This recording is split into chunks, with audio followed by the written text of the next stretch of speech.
Good evening, sleepy soul.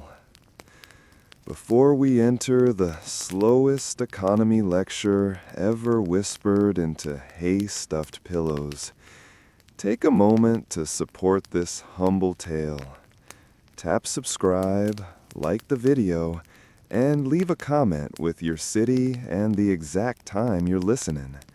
Not because it helps the algorithm, but because Godwin would have wanted it that way. Now, take a deep breath. Exhale. And imagine a time where money was not metal, not paper, but livestock. You walk into a market. You're not holding coins. You're holding a goat. You want bread. The baker wants grain. The grain merchant wants salt. The salt dealer wants shoes. And the shoemaker wants your goat's cousin. That, dear listener, is what we call a barter economy. It was chaos. It was inefficient. And it made birthday presents extremely awkward. But then, one day, somewhere between Mesopotamia and a collective headache, humans decided to stop trading objects and start trading symbols. First came shiny metal things, then circles, then coins with the heads of angry emperors, and finally, oh finally, someone said, what if we just printed value on tree pulp?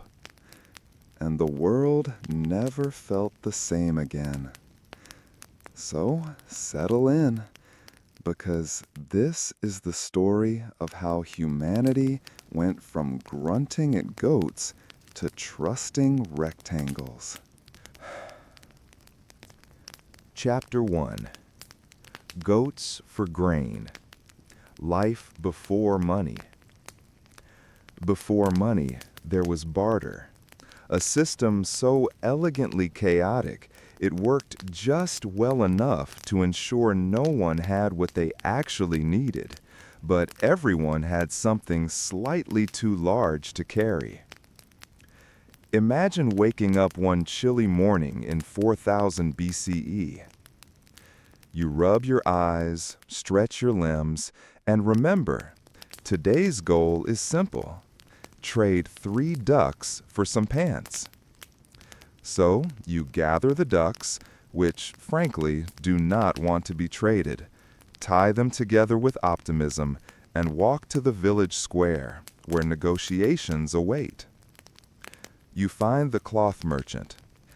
"I'd like pants, please," you say. "What have you brought?" they reply. "Ducks." A pause. They squint. "I don't need ducks. I need onions." So now you need to find someone who wants ducks and has onions.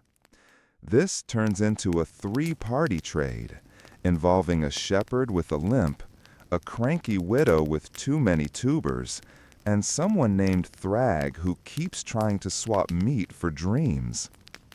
This was life. This was pre-money economics. People traded cows for wives, shells for blessings, honey for boots. And at least once, according to a clay tablet in Sumer, a man tried to trade a sincere poem for a chicken. He failed. Trade was intimate, personal, and wildly inefficient. It worked best in small villages where everyone knew each other and knew exactly how much value to assign to an egg. But as societies grew, the problem grew too. Because you couldn't divide a goat evenly. Not cleanly, anyway. You couldn't carry 400 fish to a distant town, not without a reputation. And you couldn't remember who owed what to whom. especially when everyone started dying of things like wind and looking at the sun too long. So humans, ever so slightly annoyed, began to ask, what if we stopped trading things that rot, bleed, or moo? And so came the first experiments. Items that didn't spoil, didn't fight back. Things that could represent value without kicking you in the shin. Some of these early ideas were brilliant. Most were not. But we'll get to that. For now, just imagine the peaceful horror of a marketplace where no one wants what you have, everyone wants what you don't, and someone is insisting their beetle collection is priceless. That was the economy, and it was exhausting. Chapter 2. Shells, Salt, and Other Terrible Ideas. So, you've just about had it with trying to trade a goat for shoes while accidentally receiving a marriage proposal in return. You, like much of early humanity, are exhausted, itchy, and covered in transactional failure. The solution? Standardized currency. But since coins hadn't been invented yet, the early attempts at money were a creative showcase of desperation. Let's begin with one of the more glamorous contenders. Cowrie shells. They were shiny, they were smooth, they fit in your hand. They also had absolutely no intrinsic value, which made them perfect. Cowrie shells were used from Africa to China to the Maldives, where entire economies functioned on pocketfuls of polished sea fragments. It was the first time you could carry your net worth in a small bag without a goat trying to eat it. But there were drawbacks. Too many shells caused inflation. Too few made people stare into the ocean, whispering, "I need a raise." And they were extremely hard to counterfeit, which ruined the fun for aspiring fraudsters. Salt. Yes, salt. Delicious, functional, tradable, also leaky. In ancient Rome, soldiers were sometimes paid in salt, hence the word salary, which sounds noble until you realize your paycheck could melt during a thunderstorm. Salt had many pros. Everyone needed it. It preserved meat. It made bland porridge slightly less existential. But again, it clumped, dissolved, and if you sneezed too hard, you could accidentally bankrupt yourself. Still, people tried. One account describes a tribal chieftain hoarding a salt pile the size of a horse, only to have it licked away overnight by a particularly motivated deer. Feathers, cloth, beads, and rocks. Humanity also tried woven fabric as currency until someone washed it and inflation literally shrank the economy. Beads, beautiful, but sometimes indistinguishable from cereal. Feathers, elegant, unless it rained. Obsidian blades, very sharp, very scary, very bad for pockets. Chocolate, honorable mention. The Aztecs nailed it. Chocolate as currency? Genius! Except when people started drinking their money. Imagine going to buy sandals and realizing you sipped your entire retirement fund the night before. Delicious, but fiscally irresponsible. Through all this chaos, two things became clear. Humans desperately needed a currency that was durable, divisible, and preferably non-edible. Everyone was winging it. But out of this storm of shells, salt, and sap-sticky rocks would rise something shiny, something round, something surprisingly stabby. A coin. Chapter 3. The First Coin. When metal became more than stabbing material. Let's be honest. Metal wasn't originally intended to be money. It was meant for weapons, armor, and extremely dramatic necklaces. But somewhere around the 7th century BCE, in a tiny, sandy corner of what is now Western Turkey, someone looked at a lump of shiny electrum, a naturally occurring alloy of gold and silver, and thought, what if I don't stab someone with this? What if I buy bread instead? And so began one of the least accidental revolutions in human history. Welcome to Lydia. The kingdom of Lydia is not well remembered, but it should be, for one simple reason. They were the first to mint coins, real coins, not beads, not shells, not compressed cheese tokens, don't ask, but actual standardized metal discs with images stamped into them. King Alyattes is credited with the first coins around 600 BCE, but it was his son, Croesus, a man so rich his name still sounds expensive, who perfected them. He separated gold and silver, made coinage pure, uniform, brilliant.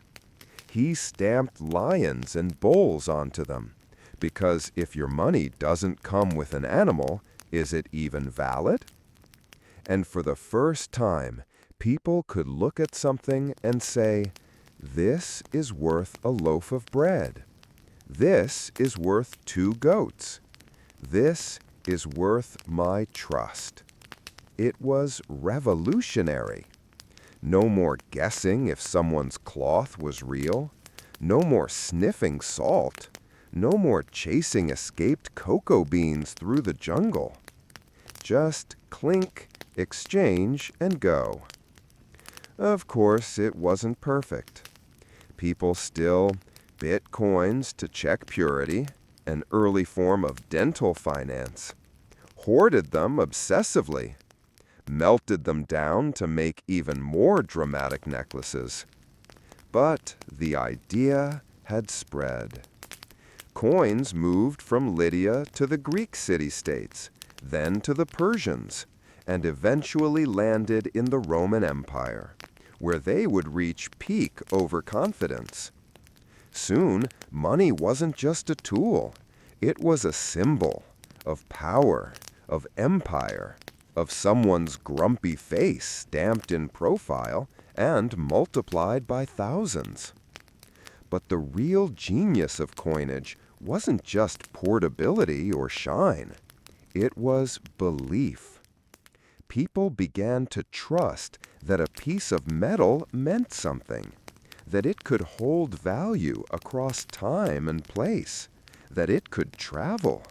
And once humans believed in that, well, it was only a matter of time before someone said, let's take this concept and make it flatter.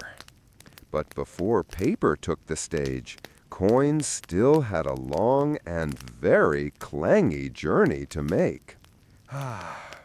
Chapter 4. How the Lydians accidentally invented currency and got no credit. History is full of people who did something amazing and then watched the credit roll gently away towards someone louder, richer, or Roman. And so it was with the Lydians. If you walked into a modern bank and asked, "Hey, where's the statue of King IOUs?" they'd probably call security. But they should be offering you a guided tour and a free sample of Electrum. Because Lydia, a kingdom most people now confuse with a relative's baby name, invented the thing the entire modern economy is built on: standardized metal currency. And no one remembers. Let's rewind. 600 BC. A small but wealthy kingdom perched between larger powers. They had gold. They had trade routes. They had the casual ability to stamp lions onto things. But more importantly, they had boredom with bartering. Instead of squabbling over whether 3 goats equaled 2 jars of olive oil and a disappointed uncle, the Lydians minted coins. Real coins, made from electrum, nature's pre-blended mix of gold and silver. They were the first to create a government-backed currency with consistent weight and value that didn't require sniffing, chewing, or explaining. And this changed everything. Markets became faster. Trade expanded. Arguments decreased by at least 4%. And most importantly, value became portable. Now you could carry worth in your pocket, not in the form of livestock, but in compact, shimmering discs. The Lydians didn't set out to change the world. They just wanted bread without having to perform goat math. But their little invention didn't stay little for long. Enter the Greeks. They saw coins and said, "Ooh." They copied the idea, added dramatic helmets and stern faces. Then came the Persians, who used coins to fund an empire so large it needed a department just to count the camels. And, of course, the Romans. Ah, the Romans. They took coins, named them, taxed them, reminted them, and declared themselves the inventors of everything, including coinage, engineering, and time. Did they mention Lydia? No, not once.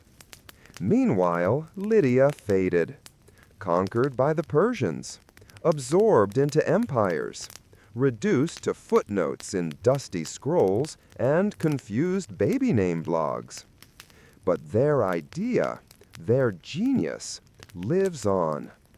Every time you flip a coin, buy a soda, drop loose change into a creaky donation box, you are honoring a forgotten kingdom that just wanted to make life slightly less exhausting, and got 0 royalties. Chapter 5. The Greeks, the Romans, and the first guy who bit a coin. So, the Lydians made coins. Great. But it was the Greeks and Romans who turned those coins into something far more dangerous: marketing. Let's start with the Greeks. They took the Lydian idea and said, "Lovely, but could we make it mythological?" And so Greek coins didn't just show value, they showed heroes. Athena, Hercules, owls. One had a dolphin riding a chariot. Another had a lion eating a sunbeam, or possibly a poorly drawn croissant. It wasn't just currency. It was storytelling. It was state branding before branding had fonts. When a Greek coin crossed your hand, you didn't just think, "This buys olives." You thought, Ah, Sparta, where men wrestle bears and drink vinegar with pride. It worked. Merchants started collecting coins not for value, but for aesthetic sass. Then the Romans showed up and said, "Cute, now put our faces on it." Enter the age of coin face politics. Every emperor, from majestic to mediocre, slapped their profile onto a coin. Young Caesar, noble chin, powerful nose. Old Nero, still noble chin, slightly more unhinged eyes. Coins became tiny, mass-produced billboards for egos. Some emperors used them to show off their military victories. Others used them to announce tax breaks, festivals, or general vibes of not being assassinated yet. It was brilliant. You didn't need to meet your ruler. You could just carry his smugness in your pocket. And if a new emperor rose, new face, new slogan, new PR campaign. Coins were melted, reminted, redistributed, like propaganda pogs. But all this minted glory came with a problem: counterfeits. As coins spread, so did clever fraudsters. People shaved edges off real coins to melt them into fake ones. Others made fakes out of base metals dipped in silver, the coin version of spray-painted cardboard. How did people check for authenticity? They bit them. Yes, with teeth. Not because it made sense, but because soft gold bends and base metal doesn't. Thus was born the great historical mystery. Why is every peasant missing one molar? Because currency trust was oral-based. Some bit so hard they chipped teeth. Others bit the wrong part and swallowed drachmas. One man claimed he could taste deception. He was a dentist, probably. And while this era gave us beautiful coins, ambitious emperors, and dramatic helmets, it also revealed something deeper. That money, from the very beginning, was not just about value. It was about belief. Belief in symbols, belief in faces, belief that the disc in your hand meant something beyond metal. A belief strong enough to risk your molars. Chapter 6. Medieval Mayhem. Too many currencies, too few teeth. If ancient Rome was the golden age of coins, medieval Europe was the muddy soup of monetary confusion. Welcome to a time where every village had its own currency. No one agreed on what money was worth. And your dentist was also your tax collector. This, dear listener, was the economy between the 5th and 15th centuries, a period where money both existed and actively sabotaged your attempts to use it. Castle. The problem with kings. Unlike empires with centralized systems, medieval Europe was a patchwork quilt of kingdoms, duchies, baronies, breakaway counties, and one suspicious swamp that printed its own moss-based tokens. Each lord, king, or duke had the legal right to mint their own coinage. And so they did. Relentlessly, sloppily, sometimes while drunk. You might have the half-groat of Grimsby, worth 2 eggs and a condescending look. the silver Henry, which was not silver, nor issued by anyone named Henry. The holy button of Antwerp, technically a religious relic, functionally a coin. And the lesser slap, a coin so light it could be carried off by a breeze or a squirrel. Coins came in all shapes and weights. Some were paper thin, others looked like biscuits, and they rarely stayed the same. Rulers debased their currencies constantly, shaving off precious metals and mixing in cheaper alloys like tin, lead, or old regrets. This led to inflation, which led to complaining, which led to new coins to fix the old ones, which caused more inflation. It was financial whack-a-mole. Your purse was a nightmare.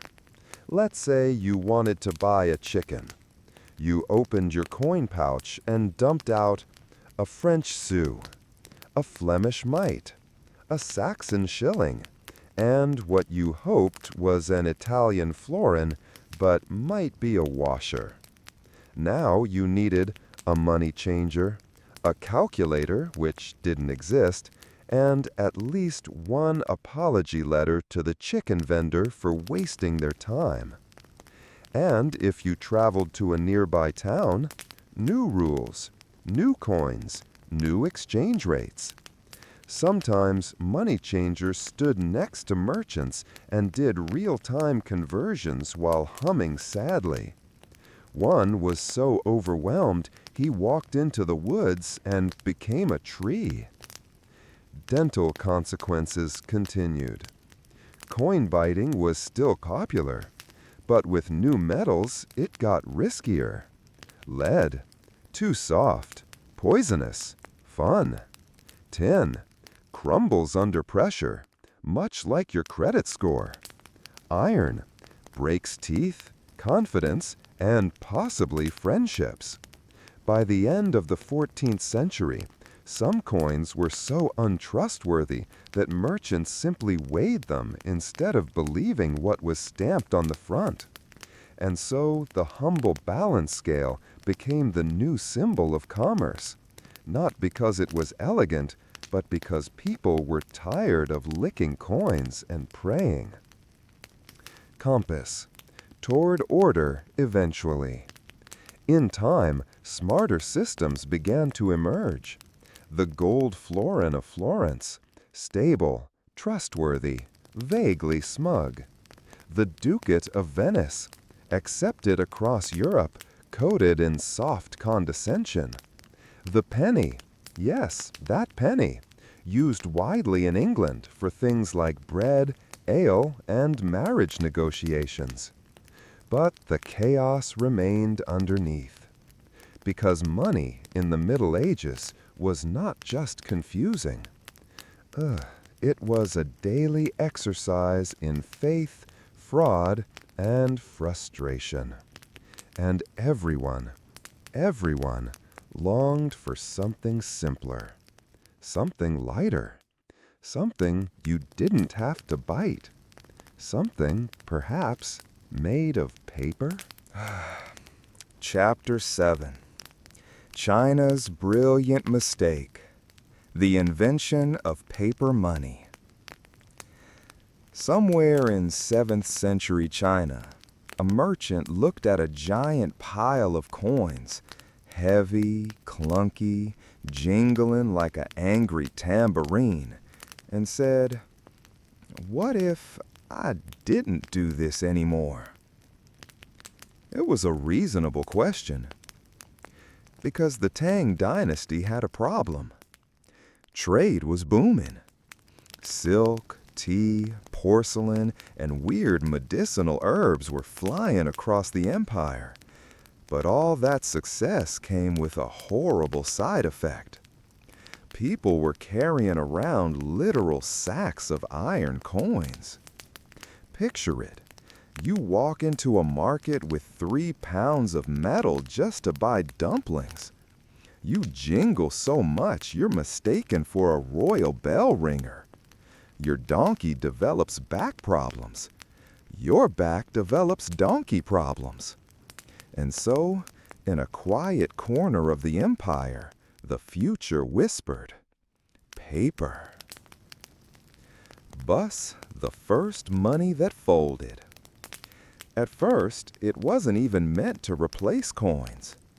It was called jiaozi, and it worked more like a voucher, a slip of paper that said, I promise I have the money, it's just somewhere else. Merchants loved it. It was light, portable, it didn't rust or clang or fall into wells. You could tuck it into your sleeve and pretend to be poor. You could fold it into origami when trade got boring. The government noticed. And instead of banning it, like most governments do when something clever appears, they said, you know what? Let's print it ourselves. Thus began state-issued paper money. Khan, enter the Song dynasty. By the 11th century, under the Song dynasty, paper currency became official. It was called jiao chao, and it was issued by the government, backed by the empire's honor, and a vague pile of silver somewhere, allegedly. Each bill was printed with official seals, made from mulberry bark paper, surprisingly durable, covered in warnings like, those who counterfeit will be beheaded. Effective slogan, less effective customer service. At first, it worked beautifully. Trade expanded, taxes were easier to collect, people could finally walk to the market without needing a donkey cart full of coins and a chiropractor on retainer. China became the first civilization to embrace abstract value at scale. And then came the brilliant mistake. Boom, the inflation explosion. Because paper was so easy to print, they kept printing it. A lot of it. So much, in fact, that by the time Kublai Khan was running the Mongol Yuan dynasty, 13th century, the empire was basically held together with wood pulp and optimism. One official even said, all payments shall be made with paper money, and anyone who refuses will be punished. Nothing says confidence like legal threats. Unfortunately, by flooding the economy with bills backed by not much, the currency lost value. Prices soared. Merchants panicked. People began stuffing their mattresses with rice, which at least could be eaten during recessions. Eventually, trust collapsed. Coins returned. The paper money dream was paused. But the idea had been unleashed. And soon, far across the world, a Venetian traveler would lay eyes on this strange invention and have a full-body realization. Chapter 8. The Song Dynasty's Financial Fever Dream. The Song Dynasty, 960 to 1279 CE, was a magnificent, inventive, over-caffeinated empire that basically looked at the ancient world and said, what if we invented everything and then panicked?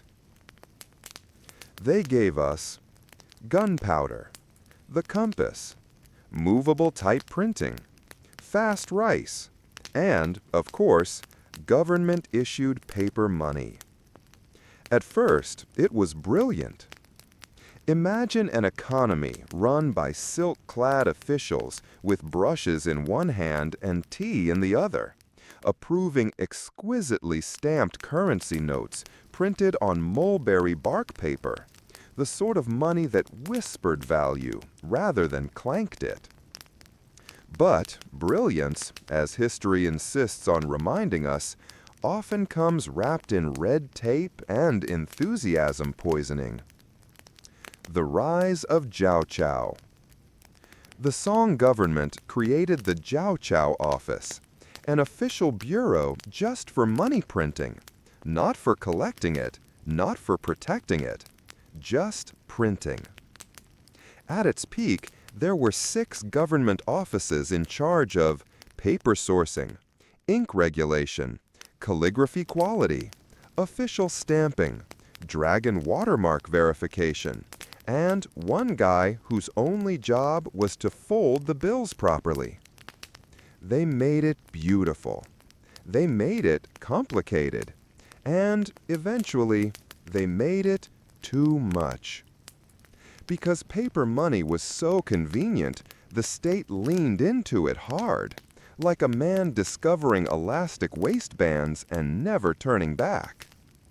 Instead of raising taxes, they printed. Instead of borrowing, they printed. Instead of budgeting, yes, they printed. At first, it was fine. More money meant more trade. More trade, more taxes. More taxes meant more scrolls explaining why the economy was vibrant, but also completely on fire. Then came the spirals. Prices rose. Trust wobbled. People started hoarding salt again. To stop inflation, the government began rotating bills, issuing expiration dates on money. Yes, really, your money had a shelf life. One week it bought a chicken. Next month it was worth a glance and a laugh. This led to the world's first case of currency anxiety. People sprinted to markets to spend their notes before the deadline. Merchants hung signs. We no longer accept green dragon notes from Year of the Nervous Rooster. Farmers paid taxes with goat-shaped silver instead. Scholars debated whether value was just ink plus pressure. One man insisted his expired money could still buy soup. It did not. And through it all, the Jiao Chao offices kept printing. Thousands of bills per day, mountains of notes, ink shortages, brush shortages, reality shortages. Eventually, the economy hiccuped, then collapsed. People went back to silver and copper. Barter returned in rural areas. Paper money entered its first of many hibernations. But here's the thing. The Song dynasty failed spectacularly, but they also succeeded first. They proved it was possible to build an empire on trust in paper, not metal, not goats, not salt, just belief in bark. And even as China's economy faltered, the idea drifted westward, carried by whispers, traders, and one very chatty Venetian. Chapter 9. Marco Polo sees a receipt and has an existential crisis. Marco Polo, the original backpacking influencer of the 13th century, had already seen a lot. Pyramids of spices, palaces so large they had weather systems, soup that allegedly predicted the future. But nothing prepared him for the moment he entered the Yuan dynasty's treasury and was handed a piece of paper with a dragon on it that bought things. His reaction, in summary: wait, you don't use gold? You just give people wood pulp with ink? And they accept this? Cue Venetian whimpering. Let's set the scene. Marco, having traveled from Venice to China over land, dust, camels, and at least one disappointing bathhouse, finally made it to the court of Kublai Khan, grandson of Genghis, emperor of the Yuan dynasty, and fan of economic sorcery. Kublai had embraced paper money like it was a warm robe made of power and convenience. He used it everywhere. Wages, paper. Taxes, paper. Bribes, fancier paper. Dowries, bundle paper, sometimes with bonus calligraphy. And unlike the Song dynasty's overcomplicated bills, Kublai's paper currency had one simple feature: mandatory belief. Every citizen was legally required to accept it. If you refused, you were reminded, gently but firmly, that the empire had horses, soldiers, and motivational fire. Marco Polo, despite being a Venetian, a man raised in a city where every coin was weighed, sniffed, and licked, was stunned. He writes, paraphrased but spiritually accurate, "The great Khan makes money from the bark of trees." He writes on it. He tells the people it is worth gold. And the people agree. Madness. He was right to be confused. Paper money didn't exist in Europe yet, not in a real, usable way. Coins ruled. Metal was sacred. The idea that trust alone could fuel an economy? That was witchcraft. Or accounting. Same thing.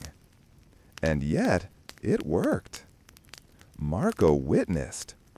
Merchants trading goods across entire provinces using nothing but notes. Paper warehouses that functioned like banks. An empire that moved faster, lighter, and quieter than any metal-based system could have allowed. He was both fascinated and terrified.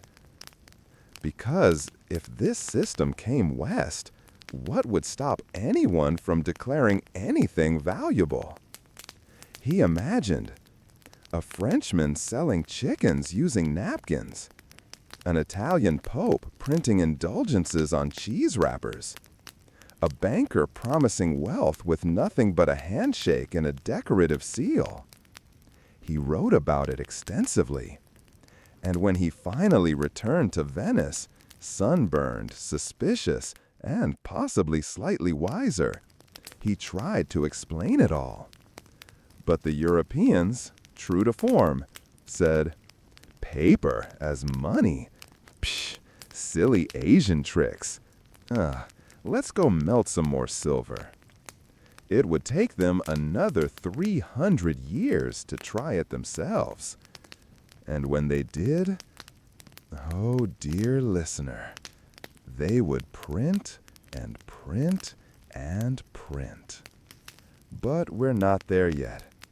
For now, picture Marco Polo, sitting in stunned silence, holding a bark paper banknote like a wizard just handed him a scroll that said, "Welcome to the future." Chapter 10. Europe laughs at paper money, then immediately prints some. When Marco Polo came home in the late 13th century and told everyone that the Mongols were buying horses and silk with paper, Europe had two immediate reactions: laughter, violent disbelief. The idea was outrageous. Paper was for Bibles, love letters, and wrapping up questionable cheese, not for purchasing actual property. Europeans, especially the banking elites in Florence and Venice, looked at the East and said, "How charming! What's next? Coins made of thoughts?"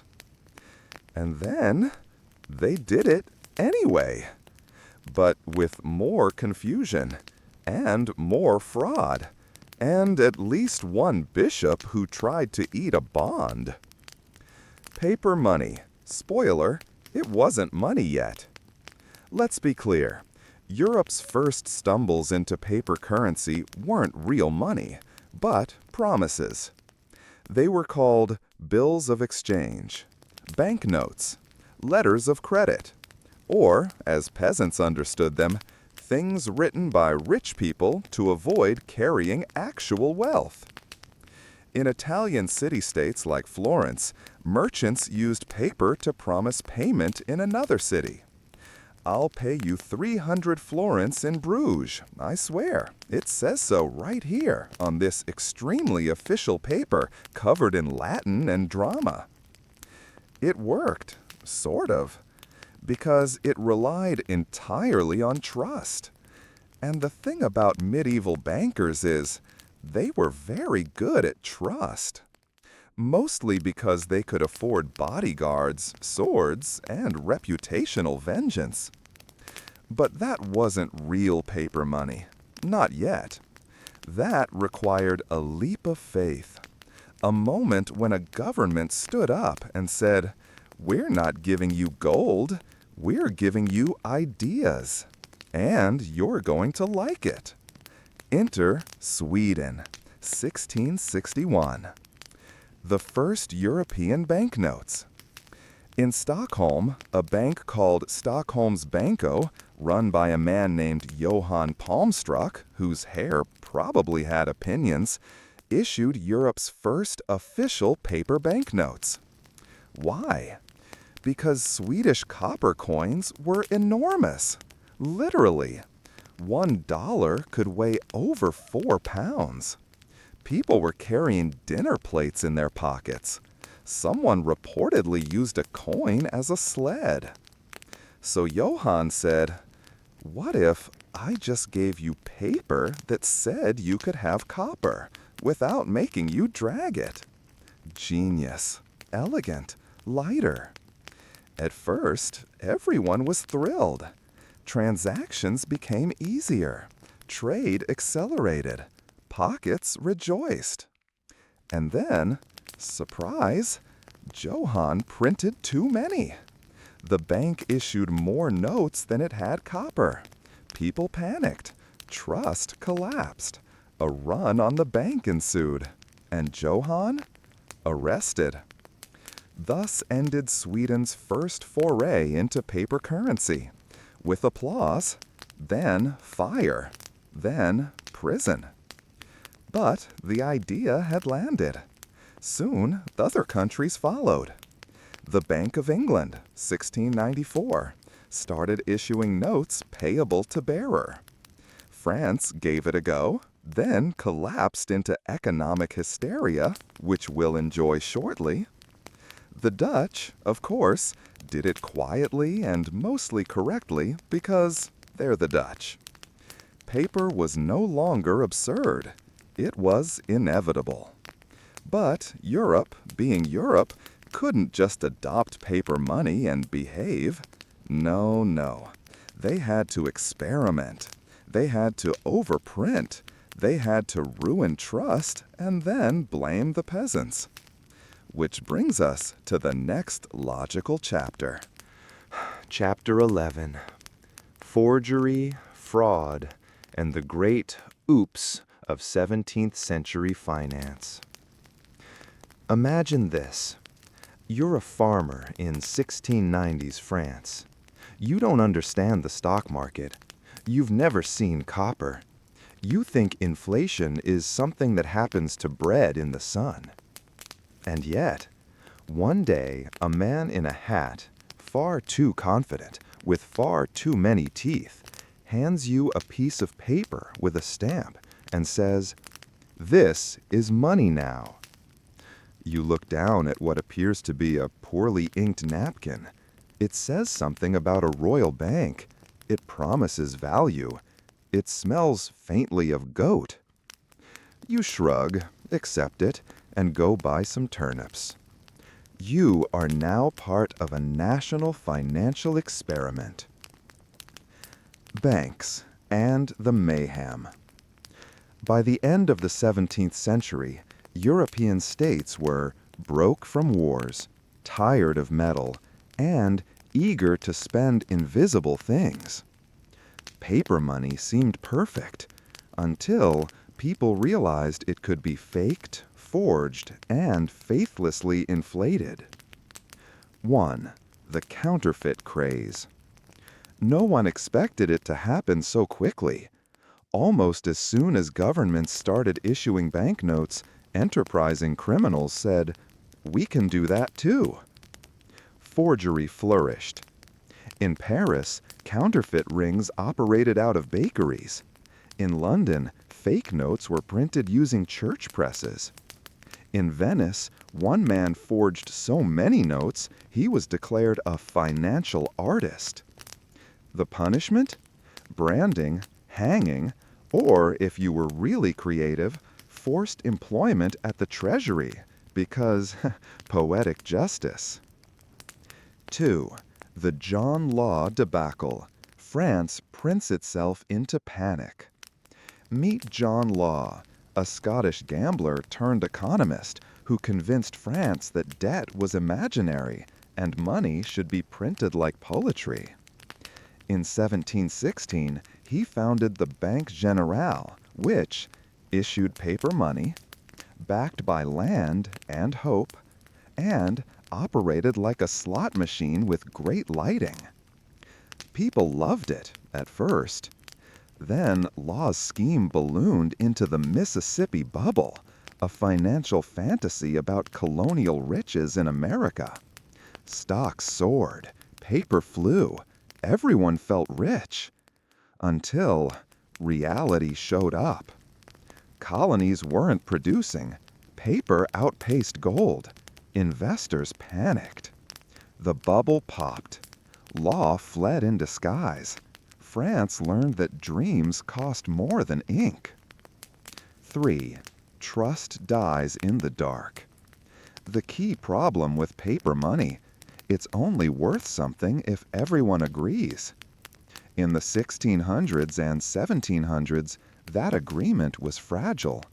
News traveled slowly. Printing quality was inconsistent. Governments had a habit of overspending and then blaming the weather. As confidence collapsed, people did what they always do in a crisis: hoarded silver, buried coins in socks, bartered like it was 5000 BCE again. Some even cut up old banknotes and used the unprinted side to write recipes. But paper survived because it was too convenient to die, too tempting to ignore, and too easy to reproduce. Like a catchy rumor, it spread, stumbled, and refused to leave. Chapter 12. How paper money made wars more convenient. Before paper money, war was expensive and heavy. If a king wanted to invade somewhere, he needed real gold, real silver, real patience to wait for taxes or angry merchants with wagons.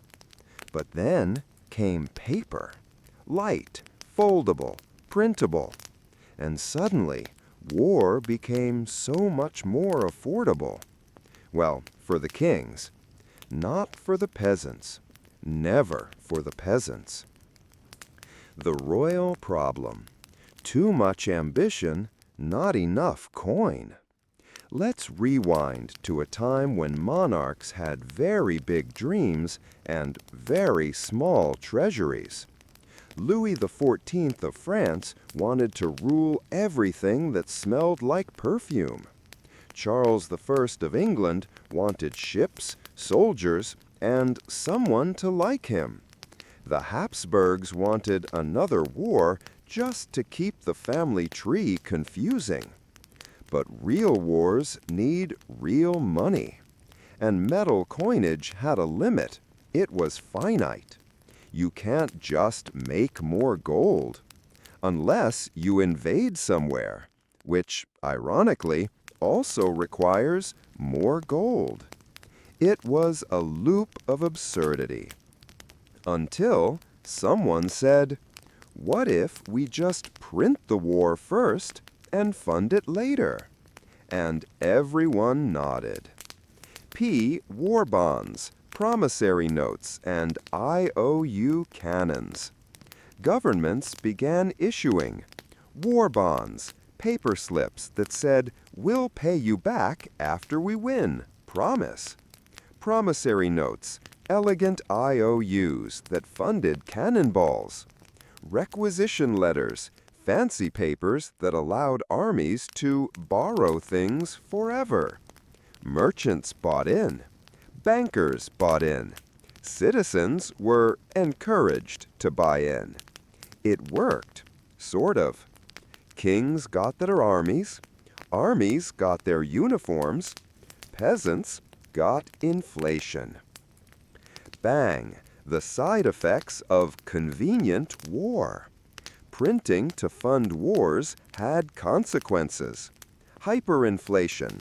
When too much money chased too few goods, prices exploded.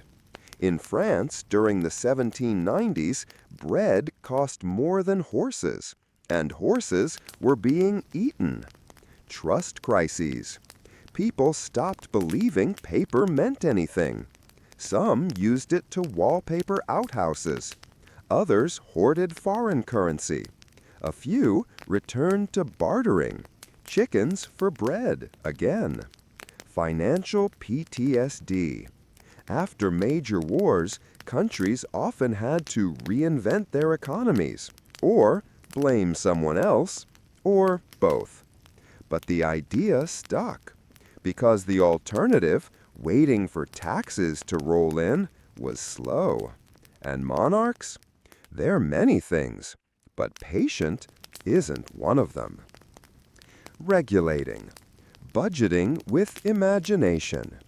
Thanks to paper money, rulers could wage wars before they could afford them, pay soldiers in promises, build navies with hope and handwriting, and that, dear listener, is how trees quietly helped conquer nations.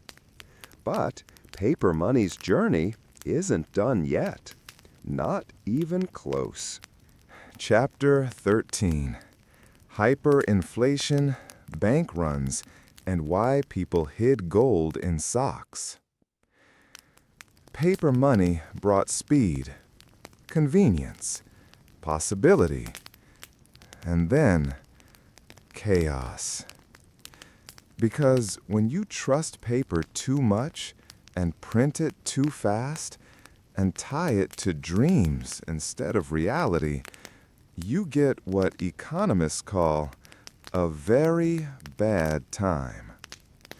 Let's explore the era when people used wheelbarrows to carry cash, and a loaf of bread cost more by the minute.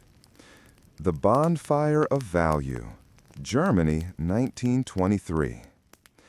Let's start with the most famous meltdown, Weimar Germany. Post-World War I, Germany owed massive reparations. So what did they do? Printed money. Then printed more.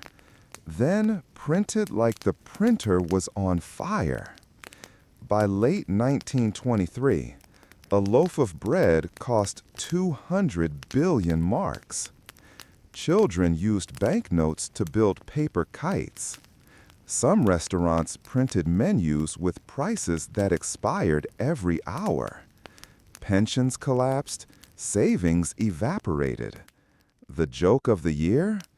What's cheaper, toilet paper or a 10,000 mark note? Spoiler, one of them was softer. Bomb, Argentina, Zimbabwe, Venezuela, the hits keep coming. Weimar wasn't the only one. Throughout the 20th and 21st centuries, Argentina defaulted multiple times. Zimbabwe printed a $100 trillion note. Venezuela had people counting zeros like lottery balls. Every time, the pattern was the same. Economic trouble, government prints money to help, value drops faster than a rock, citizens panic. And when citizens panic, running. The bank run shuffle. A bank run happens when everyone rushes to withdraw money at once. It's like musical chairs, but with your life savings. People queue, banks close, ATMs cry. In 1930s America, this happened so often they had to invent deposit insurance, government guarantees, and soothing words like, "Don't worry, it's just temporary." Meanwhile, in real homes, gold was hidden in socks, jewelry was buried in the garden, and grandmothers gave stern warnings like, "Never trust a piece of paper with a smiling man on it." Brain, why the fear remains. Even today, people remember. They distrust banks, buy safes, and hoard foreign currency, just in case. Because paper money is like a charming liar, very useful until it's not. But through the ashes of bad policies and burning wallets, a new idea rose, one that changed everything again. Modern banking. A magical place where your money lives on a screen and no one really knows what's real anymore.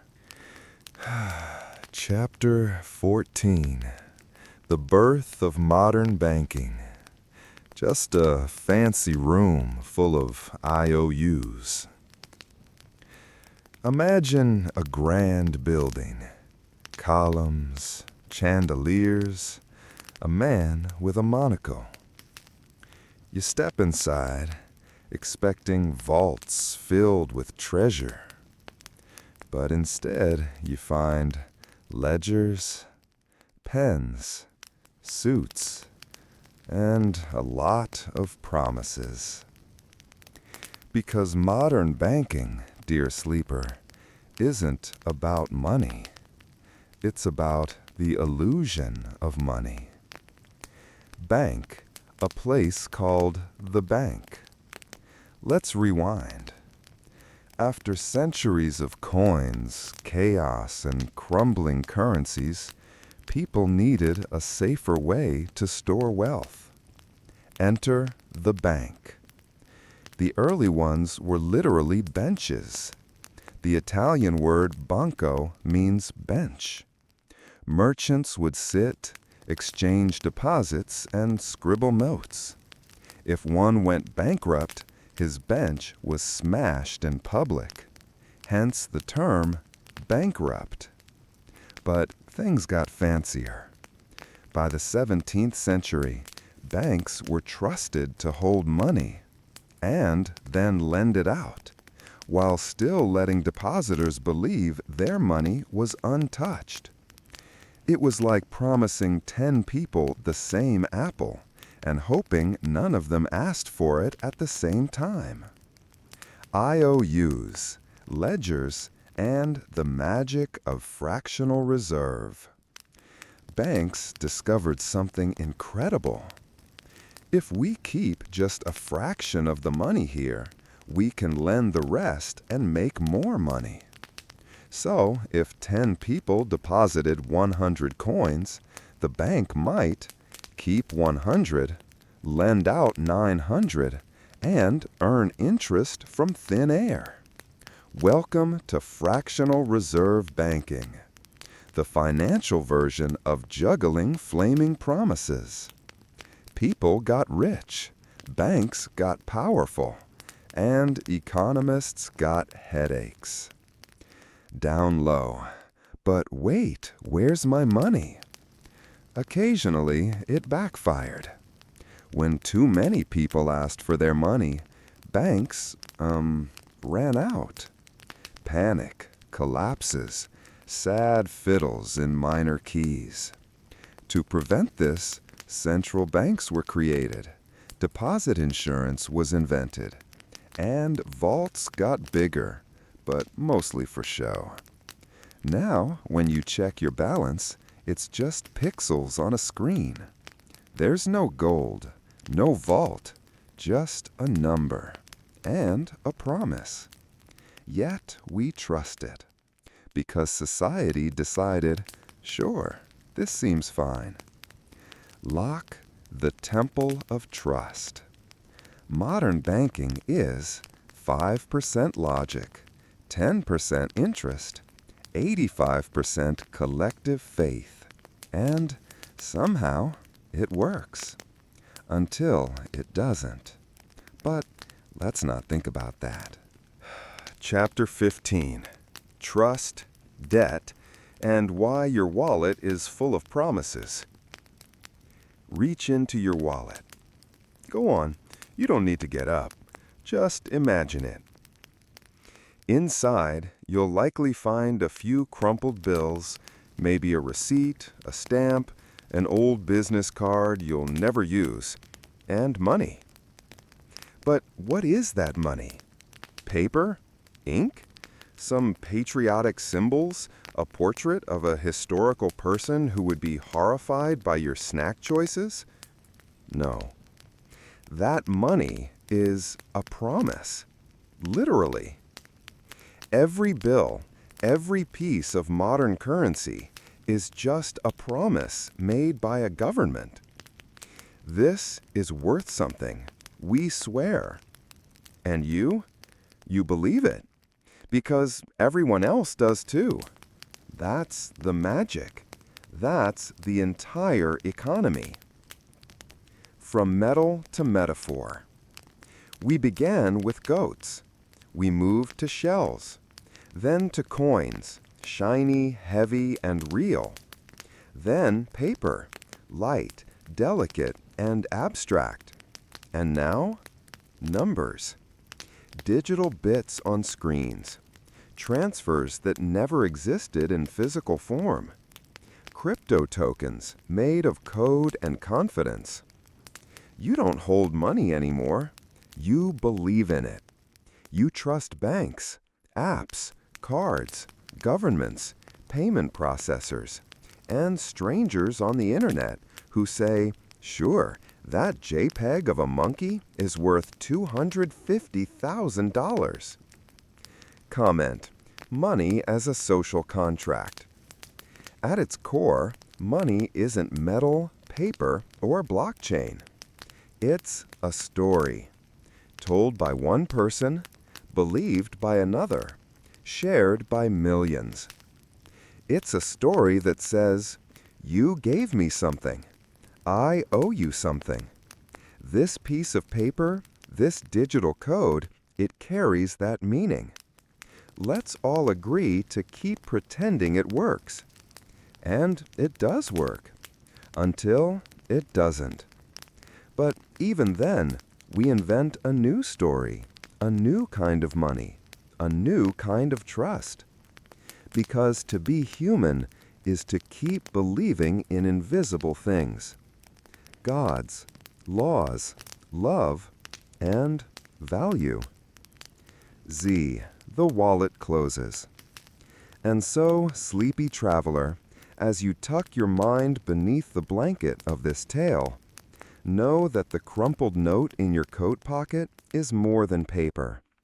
It is the echo of goats, gold, kingdoms, emperors, revolutions, recessions, receipts, and regret. It is the most powerful lie we ever agreed on, and maybe the most beautiful. Sleep well, believer in rectangles. And if you ever lose your wallet, just remember, you were never holding money. You were holding trust.